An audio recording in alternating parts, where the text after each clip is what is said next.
Hello dear Raptors, welcome back to it's our current affair session. So ఈ సెషన్లో already మనకి notification వచ్చింది, application start అయ్యాయి.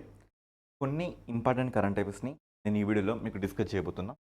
So ఇక్కడ చూస్తే ఫస్ట్ ఆఫ్ ఆల్ ఇక్కడ సెంచల్ సెంచల్ వైల్డ్ లైఫ్ శాంక్చురీ ఇప్పుడు మనకి న్యూస్లోకి వచ్చింది. సెంచాల్ వైల్డ్ లైఫ్ శాంక్చురీ ఎందుకు న్యూస్లోకి వచ్చిందంటే ఇక్కడ చూస్తే ఇదొక లిపర్డ్ కబ్ అన్నట్లుగా, అంటే లిపర్డ్ యొక్క బేబీ. ఇది ఎలా పుట్టింది? మెలనిస్టిక్ క్యారెక్టర్గా పుట్టింది అన్నట్లుగా.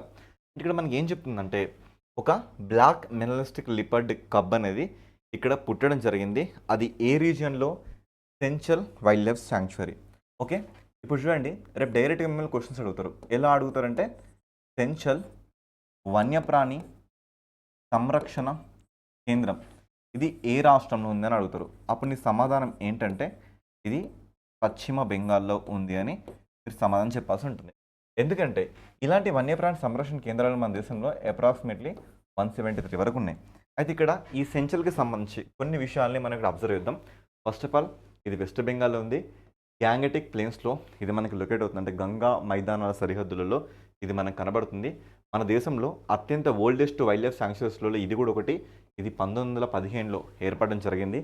అయితే మనకి ఇదే పశ్చిమ బెంగాల్లో కనిపిస్తున్న న్యూరా వ్యాలీ నేషనల్ పార్క్ ఒకటి ఉంటుందండి. ఓకేనా? సో వెయిట్ ఇక్కడ మనకి వెస్ట్ బెంగాల్ కనిపిస్తున్న national park Singalila national park. Singalila national park. ఓకేనా? సో సింగాలీలా నేషనల్ పార్క్ ఇది వెస్ట్ బెంగాల్లో ఎక్కడ ఉంటుందంటే డార్జిలింగ్ ఏరియాలో మనకు కనబడుతుంది. ఓకేనా? ఒక నిమిషం మీకు చూపిస్తా. Okay, wait for the second. So Darjeeling ఏరియాలో, సో డార్జిలింగ్, సిలిగురి కారిడార్ ఇవి మన దేశానికి చాలా ఇంపార్టెంట్ ప్రాంతాలు. ఇక్కడ ఈ ప్లేస్ అండి. సో ఈ ప్లేస్ ఈ లొకేషన్స్లలో మనకు కనబడుతుంది. ఓకేనా? So this is calling as Siliguri corridor. ఇదే ప్లేస్లో మనకి ఏంటి అంటే ఇక్కడ చూడండి, సింగాలీలా నేషనల్ పార్క్ కనిపిస్తుందా? ఈ సింగాలీలా నేషనల్ పార్క్ ఈ లొకేషన్స్లో ఇప్పుడు మనం చూస్తున్న ఈ సెంచల్ వైల్డ్ లైఫ్ శాంక్చురీని మనం ఇక్కడ అబ్జర్వ్ చేయొచ్చు. ఓకేనా? మెలనిస్టిక్ నేచర్ అంటే అర్థం ఏంటి అంటే అధికంగా నల్లగా పిగ్మెంట్ కనబడే ఒక విధానాన్ని మనం మెలనిజం అనే పేరుతో పిలుచుకుంటాం. Next Dimna lake. ఓకేనా? సో ఈ దిమ్నా లేక్ మనకి ఎక్కడ లొకేట్ అవుతుందంటే జంషెడ్పూర్లో. ఓకేనా? జంషెడ్పూర్కి సంబంధించిన ఒక ఐకానిక్ రిజర్వాయర్ ఇది. ఇప్పుడు ఏంటంటే మన దేశంలో దీన్ని 80వ సంవత్సరం ఈ ఇండిపెండెన్స్ డే స్వాతంత్ర దినోత్సవం జరిగింది కదా, అక్కడ దీనికి సంబంధించిన ఒక స్పెషల్ గ్యాలరీని అక్కడ ఏంటంటే సెటప్ చేయడం జరిగింది. అలా ఇప్పుడు ఇది మనకి న్యూస్లోకి వచ్చింది. సో దిమ్నా సరస్సు. ఏం సరస్సు? దిమ్నా సరస్సు, దిమ్నా లేక్ ఎక్కడ వచ్చింది మనకి? ఇది 80వ స్వాతంత్ర దినోత్సవ వేడుకల్లో అక్కడ ఒక గ్యాలరీలో దీనికి సంబంధించిన విషయాల్ని పొందుపరచడం జరిగింది. అలా ఇప్పుడు మనకి దిమ్నా లేక్ అనేది కరెంట్ అఫైర్స్లో కనబడుతుంది. యాక్చువల్గా ఈ దిమ్నా లేక్ మనకి ఎక్కడ ఉందంటే జంషెడ్పూర్, జార్ఖండ్లో కనిపిస్తుంది. కావాలంటే ఇక్కడ ఒకసారి చూడండి, మీకు అర్థమవుతుంది. This Dimna lake, Dimna lake. Okay, you can see here direct Dimna lake. Dimna lake in Jharkhand, Jamshedpur is the Dimna lake. Okay, so ఈ దిమ్నా లేక్ ఎక్కడుంది? జంషెడ్పూర్. ఈ జంషెడ్పూర్ని ఒకప్పుడు మనం సాక్షి అనే పేరుతో పిలుచుకోవడం జరిగింది. ఓకేనా? సో జంషెడ్జీ టాటా గారు ఇక్కడ Tata iron and steel factory 1907లో ఇక్కడ క్రియేట్ చేస్తారు. కావాలంటే you can see here, this is that factory. కనిపిస్తుందా? సో ఇదంతా ఆ ఫ్యాక్టరీకి సంబంధించిన వివరాలు. Okay, yeah. అయితే ఇది మనకి ఎక్కడ కనిపిస్తుందంటే Dalma mountain ranges of the Jharkhand. ఓకేనా? జార్ఖండ్ యాక్చువల్గా ఇది మొత్తం మనకి చోటనాగ్పూర్ పిఠభూమిలో ఉంది. ఈ జార్ఖండ్లో ముఖ్యంగా డాల్మా పర్వత ప్రాంతాల్లో, ఓకేనా, డాల్మా పర్వత ప్రాంతాలలో మనం ఈ దిమ్నా సరస్సును ఇక్కడ ఎక్స్పీరియన్స్ అవ్వచ్చు అన్నట్లుగా ఈ విషయం చెప్తుంది. ఇది Tata TISCO, Tata iron steel company 1907లో ఎస్టాబ్లిష్ అయ్యింది. ఈ ప్లేస్లో మనం దీన్ని చూడొచ్చు. ఓకేనా? సో దీని దరిదాపుల్లో డాల్మా వైల్డ్ లైఫ్ శాంక్చురీ కూడా ఇక్కడ మనకి లొకేట్ అవుతుంది. సో ఇక్కడ నేను ఎప్పుడైతే మీకు టిస్కో అని చెప్పడం జరిగిందో నేను మీకు ఒక చిన్న విషయం చెప్తా, నేను ఒక చిన్న కోడ్ చెప్తా. మన దేశంలో ఇనుము ఉక్కు కర్మాగారాలు స్వాతంత్రం తర్వాత ముఖ్యంగా 5 వచ్చినాయి. ఆ 5 3 మాత్రం చాలా ఇంపార్టెంట్. అవి ఎలా గుర్తుపెట్టుకోవాలో నేను ఒక కోడ్ రూపంలో మీకు చెప్తా. మీ అందరికీ రజనీకాంత్ తెలుసు కదా, ఆయన బిరుదు ఏంటి? Super star. ఓకేనా? సో బిరుదు బి ఫర్ బిలాయి అనే ఏరియాలో ఒక ఇనుము ఉక్కు కర్మాగారం. రూఫర్ రూర్కెలాలో ఇనుము ఉక్కు కర్మాగారం. డూఫర్ దుర్గాపూర్లో ఒక ఇనుము ఉక్కు కర్మాగారాన్ని క్రియేట్ చేశారు. అయితే బిలాయిలో ఉన్న ఈ ఇనుము ఉక్కు కర్మాగారానికి సహాయ సహకారాలు ఇచ్చింది మాత్రం ఆర్ ఫర్ రష్యా. ఓకేనా. సో ఈ రూర్కెలాకి సహాయ సహకారాలు ఇచ్చింది మాత్రం జాఫర్, నాట్ జపాన్, జర్మనీ. ఓకేనా. ఎస్. నెక్స్ట్ దుర్గాపూర్లో ఉన్న ఈ ఇనుము కర్మ సహకారం ఇచ్చింది నీ కదా, నీ ప్లస్ ఈ అంటే ఇంగ్లాండ్. ఓకేనా. ఇంగ్లాండ్ విచ్ మీన్స్ యూకే వీళ్ళు ఇవ్వడం జరిగింది. ఆ తర్వాత మన కంట్రీలో బొకారో వచ్చింది, ఆ తర్వాత విశాఖపట్నం కూడా రావడం జరిగింది. ఓకే, ఇది ఒకటి గుర్తుపెట్టుకోండి. Next ADB, Asian development bank. ఇక్కడ చూడండి, చెన్నై నీటి సరఫరా, మురుగునీటి మౌలిక సదుపాయాలను ఆధునీకరించేందుకు భారత ప్రభుత్వం, దాంతోపాటుగా ఏషియన్ డెవలప్మెంట్ బ్యాంకు వీళ్ళిద్దరి మధ్యలో చెన్నై వాతావరణ మార్పులు తట్టుకునే విధంగా నీటి భద్రత, దాంతోపాటు మురుగునీటి ప్రాజెక్టుల కోసం $230 మిలియన్ రుణ ఒప్పందం జరిగింది. ఇప్పుడు ఏడీబీ న్యూస్లోకి ఎందుకు వస్తుందంటే, చెన్నైలో సీవేజ్ మేనేజ్మెంట్ కోసం ఇప్పుడు ఇది $230 మిలియన్ రూపాయల ఒక రుణాన్ని మంజూరు చేసింది. అలా ఇప్పుడు మనకి న్యూస్లోకి రావడం జరిగింది. ఈ కాంటెక్స్ట్లో ఏడీబీ అంటే ఏంటి, ఎప్పుడు ఏర్పడింది, ఎక్కడుంది అడుగుతారు. జనరల్గా ఏడీబీ ఎప్పుడు ఏర్పడినావమ్మా నువ్వు అంటే 1966లో డిసెంబర్ 19న ఏర్పడిందని చెప్తుంది.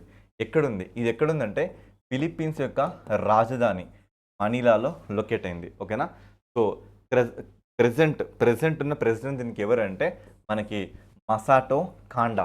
ఇందులో మొత్తంగా మెంబర్ కంట్రీస్ ఎన్ని ఉన్నాయంటే 69 దేశాలు దీంట్లో మెంబర్ కంట్రీస్గా మనకు కనబడుతున్నవి. ఓకేనా.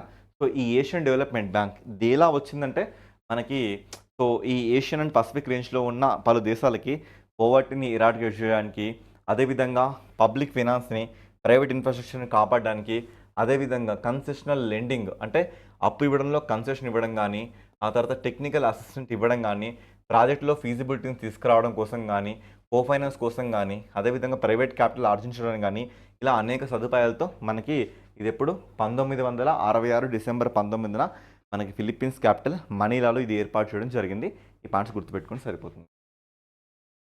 మనకి వందే మాతరం. సో వందే మాతరం నాడు, నేడు, రేపు ఎప్పటికీ ఇంపార్టెంటే. దీన్ని మనం ఎక్కడ చూస్తున్నాం, ఆనందమఠ్ అని ఒక నావెల్. ఏం నావెల్, ఆనందమఠ్ అనొక నవల. ఎవరు రాశారు దీన్ని, బంకిం చంద్ర చటర్జీ. బంకిం చంద్ర చటర్జీ గారు ఈ నావెల్ని రాయడం జరిగింది. యాక్చువల్గా ఇది మనకి సో మనకి ఎప్పుడండి, యాక్చువల్గా ఇది మనకి 1882లో మనకి రావడం జరిగింది. ఓకేనా. సో 1880లో మనకి రావడం జరిగింది. బట్ అంతకుముందు 1875లో ఈ వందే మాత్రం మనకి ఫుల్ ప్లెజ్డ్గా దీనికి సంబంధించిన చరణాలని తను రాయడం జరిగింది. బట్ ఆనందమఠ నవల ఇది దీంట్లో మాత్రం ఇది మనకు కనబడుతుంది. ఓకేనా. ముఖ్యంగా సన్యాసి తిరుగుబాటు అనే ఒక టాపిక్ సందర్భంగా మనం దీన్ని డిస్కస్ చేస్తాం. తర్వాత వందే మాత్రం మనకి ఎలా కనబడిందంటే 1905లో బెంగాల్ ఎప్పుడైతే మనకి పార్టిషన్ అవుతుందో ఆ మూమెంట్ మొత్తాన్ని కూడా మనం వందే మాత్రం మూమెంట్ అనే పేరుతో పిలవడం కూడా జరిగింది. ఇక్కడ కాంటెక్స్ట్ ఏంటంటే, Congress working committee CWC committee ఏమంటుందంటే, తన చారిత్రాత్మక ఒక రిజల్యూషన్ 1937 తీసుకున్నారు. దాన్ని ఇప్పుడు గుర్తు చేసుకుంటూ పార్టీ కార్యక్రమాల్లో వందే మాత్రం గీతాన్ని కేవలం మొదటి 2 చరణాలు మాత్రమే పాడాలి, మిగతావన్నీ పాడకూడదని ఇక్కడ ఇది కరెంట్ అఫైర్స్లోకి వచ్చింది. ఓకేనా. సో ముఖ్యంగా ఇది మనకి నేషనల్ సాంగ్ కనబడుతుంది. జనగణ మనకి ఎంతైతే ప్రాతినిధ్యం ఇస్తున్నామో 1950 జాన్ 24ను కూడా దీన్ని మనం అలా అడాప్ట్ చేసుకుందాం. దీన్ని కూడా అదే లెవెల్లో మనం ఏమంటామంటే ఇక్కడ మనం అంత ఇంపార్టెన్స్ ఇవ్వాలని చెప్తుంది. బంకిం చంద్ర చటర్జీ దీన్ని 1875లో రచిస్తే తర్వాత 1882లో ఆనందమఠ అనే నావెల్ ప్రకారం ఇది మన కళ్ళ ముందుకు వచ్చింది. ఇది ముఖ్యంగా ఏ బ్యాక్ డ్రాప్లో కనబడుతుంది అంటే సన్యాసి రెబెలియన్ అంటే సన్యాసుల తిరుగుబాటుకు సంబంధించిన వివరాల గురించి ఇది డిస్కషన్ చేస్తుంది. ఓకేనా. తర్వాత 1905 నుంచి 1908 వరకు వందే మాత్రం మూమెంట్ కూడా ఇది మన కళ్ళ ముందుకు రావడం జరిగింది. ఓకే. అయితే ఎందుకు దీంట్లో ఉన్న మొదటి 2 చరణాలు మాత్రమే పాడాలి, మిగతా ఎందుకు పాడొద్దు అని అంటే, సో మొదటి 2 చరణాలలో మనకి ఒక న్యూట్రాలిటీ, ఒక బెనోవాలెంట్ నేచర్, ఒక న్యాచురల్ ఇమాజినరీ అంటే ఇక్కడ ఏంటంటే ఓన్లీ దేశం గురించి మాత్రమే మాట్లాడుతున్నది. మరి మిగతా విషయాలు చూసుకుంటే మతాల గురించి, హిందుత్వం గురించి, వాటి గురించి ఉన్నట్టుగా అవి ఇప్పుడు అవసరం లేదు, ఓన్లీ ఈ 2 చరణాలు మాత్రమే పాడండి అని ఇక్కడ మాట్లాడితే, కానీ ప్రజెంట్ ఉన్న గవర్నమెంట్ అంటే మొత్తం పాడడం కూడా చెప్పడం జరుగుతుంది. అలా 1937లో ఇలాంటి ఒక నిర్ణయం తీసుకోవడం జరిగింది. మహాత్మా గాంధీ దీని మీద ఏమని చెప్పడం జరిగిందంటే, ఇది ఒక యాంటీ ఇంపెరియలిస్టిక్ అందెం అంటే సామ్రాజ్యవాదాన్ని అరికట్టడానికి తీసుకొచ్చిన ఒక పాటగా దీన్ని మనం చిత్రీకరించవచ్చు అని చెప్పడం జరిగింది. ఓకేనా. సో అలా చూసుకుంటే సరిపోతుంది. వందే మాత్రం అన్నప్పుడల్లా మీకు ఏం గుర్తు రావాలి? ఆనంద్ మఠ్ నావెల్ 1882లో వచ్చింది. సన్యాసి రెబెల్ని గురించి మాట్లాడుతుందని గుర్తుపెట్టుకోండి. ఓకేనా. నెక్స్ట్ ఎక్సర్సైజ్ ఉదార శక్తి. సో చాలా ఇంపార్టెంట్ అండి. మొన్నే మనం ఎక్సర్సైజ్ మైత్రి గురించి మాట్లాడుకున్నాం. This time we are going to talk about Udara Shakti. ఓకేనా. ఇక్కడ చూడండి, ఆస్ట్రేలియాలో జరిగిన పిచ్ బ్లాక్ 2026 విన్యాసాల అనంతరం భారత వైమానిక దళం, okay, so Indian air force వాళ్ళు మలేషియాలో జరిగిన ఉదార శక్తి 2026 విన్యాసాల్లో భాగస్వామ్యాన్ని ముగించుకున్నాయి. ఇక్కడ ఏంటంటే first of all host country ఆతిథ్యం ఎవరు ఇవ్వడం జరిగింది మనకి? ఆతిథ్యం ఎవరిచ్చారంటే మనకి మలేషియా ఇవ్వడం జరిగింది. ఇది ఎలాంటి కైండ్ ఆఫ్ ఎక్సర్సైజ్ అంటే ఇది ఇండియన్ ఎయిర్ ఫోర్స్ నిర్వహిస్తున్న ఎక్సర్సైజ్గా చూసుకోవచ్చు. ఓకేనా. ఉదార శక్తి ముఖ్యంగా ఇది బైఎన్నియల్ ఎక్సర్సైజ్. బైఎన్నియల్ అంటే ఏంటంటే ఎవ్రీ 2 ఇయర్స్కి ఒకసారి జరుగుతున్న ఎక్సర్సైజ్ ఇరు దేశాల మధ్యలో. ఇటు చూసుకుంటే ఇండియా, అటు చూసుకుంటే మలేషియా, ఈ రెండు దేశాల మధ్య జరుగుతున్న ఒక ఎయిర్ ఫోర్స్కి సంబంధించిన ఎక్సర్సైజ్గా మనం చూడొచ్చు. ముఖ్యమైన ఏమేంటంటే to strengthen the defence cooperation, అంటే రక్షణ విభాగంలో మనం కోఆపరేషన్ పెంపొందించుకుంటూ టాక్టికల్గా ఇంటరాపరబిలిటీని పెంపొందించుకుంటూ జాయింట్ ఎయిర్ కంబాట్ కెపబిలిటీస్ని ఈ ఇండో పసిఫిక్ రేంజ్లో మనం ఎన్హాన్స్ చేసుకోవాలని ఈ ఎక్సర్సైజ్ మనకి చెప్పడం జరుగుతుంది.